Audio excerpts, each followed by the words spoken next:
have found your perfect match, then you wouldn't have any conflicts, right?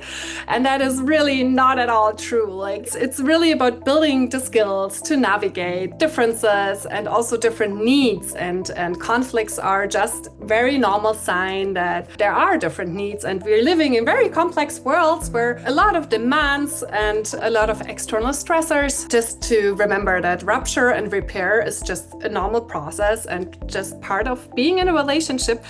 And it's really not about perfection, because we see all these really picture perfect couples online, and like trying to imitate that is really a recipe for disconnection.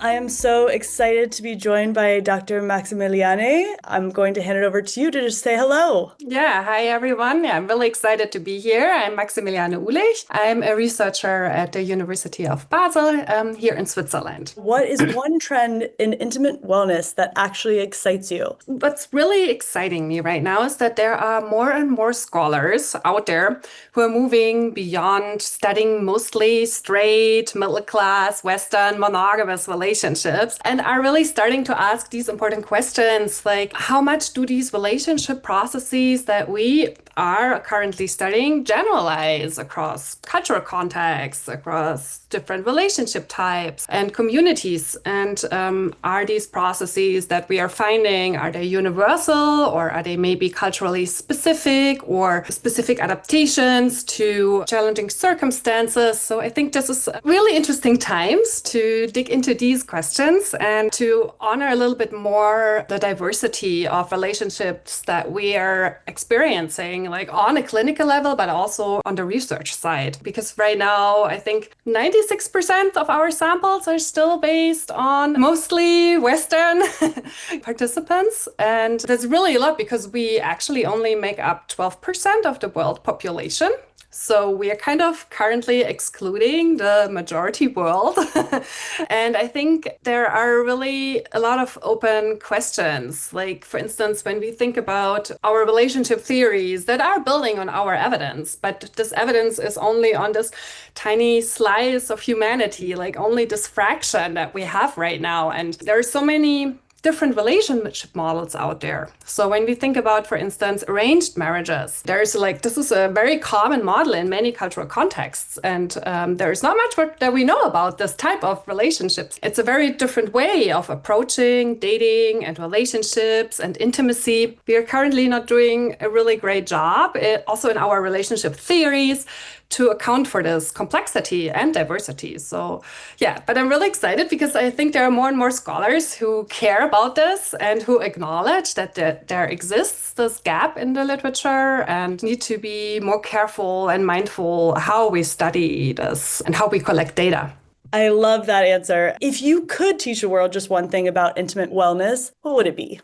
So I think what's really important to consider is just because your relationship maybe doesn't look like everyone else's, what we consider normal, right?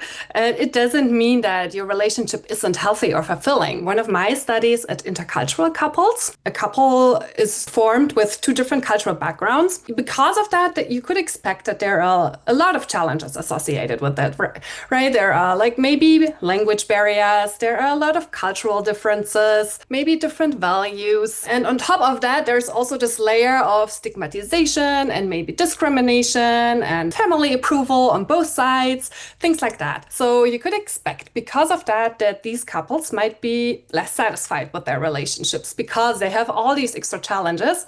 But we did not find any evidence for that, which was really interesting. So we looked at several studies, and across these studies, we did not find evidence for these intercultural couples being less satisfied compared to same culture couples. People are very resilient, so this is the good news. And I think it also points to us towards that it's not really so much about how different we are. It's more about how we navigate these differences, finding ways to navigate different attitudes or values and how you communicate about these things, how you handle conflicts. So I think it's really more about these basic relationship processes. That's something we share. All couples share these problems. So if you could give me about 30 seconds of how did you really become a couples intimacy researcher? I think as far as I remember, I've been really fascinated by like how relationships thrive or fail. Like what are the mechanisms behind this and what helps couples maybe also to maintain their relationships in the long run and what role does intimacy play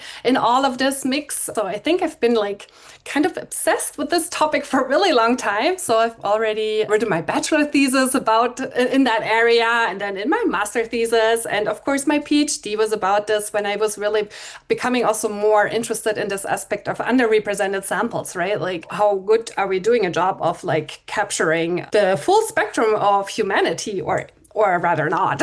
I think a really important moment in my career for me was when I did a research stay at the Kinsey Institute, some research into trauma and intimate aggression. And that really shaped my perception on how safety and intimacy, how this is really intertwined and enables people to connect with others or really hinders that. Yeah, then I also did a postdoc at Western University where I was introduced to the principle of open science. So this is something that I also have become a little bit of an advocate for. So because for rigorous science, this is so important to be able to replicate our findings. And I've also been able to work on projects there using cutting edge methodology such as machine learning. I also did some training in emotionally focused couples therapy. And I think that was a really grounding experience to actually work with couples on their problems. When you work with couples, then there's also a lot of diversity within these couples. Like there's so many different stories. And I feel like right now there is not so much evidence-based interventions that we can offer them because again, it's mostly based on weird samples and like monogamous couples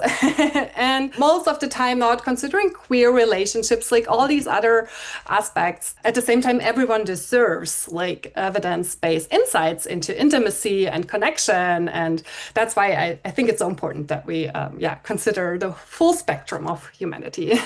I love that. It's so great to hear about your variety of experiences and how that kind of shaped you into your focus on making sure that there is more representation across the board. And I think that kind of reemphasizes how to be in this space of intimacy, wellness, you can go in a lot of different avenues. And we see that in the SHA community as well, and how important that all these pieces are together in order to make sure there is that really representation. If you could leave one message for the next generation about love, intimacy, or self-worth, what would it be? And why does it matter now? Just remember that your relationship's worth is not determined by how it looks from the outside or how it is perceived from the outside. So my research suggests it's really not about finding the perfect partner or having a conflict-free relationship, which is like a really common myth that people have. Like that, like if you have found your perfect match, then you wouldn't have any conflicts, right?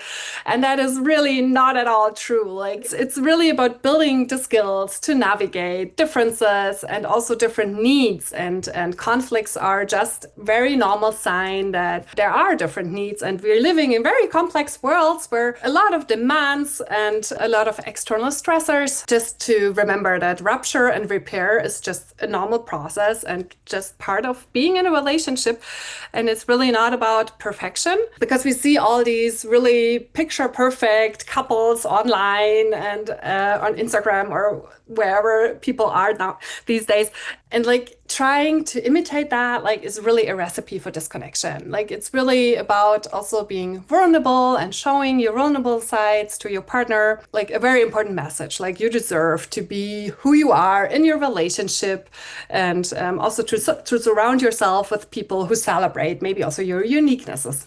Great. That is so powerful. And I love that message, how important that is.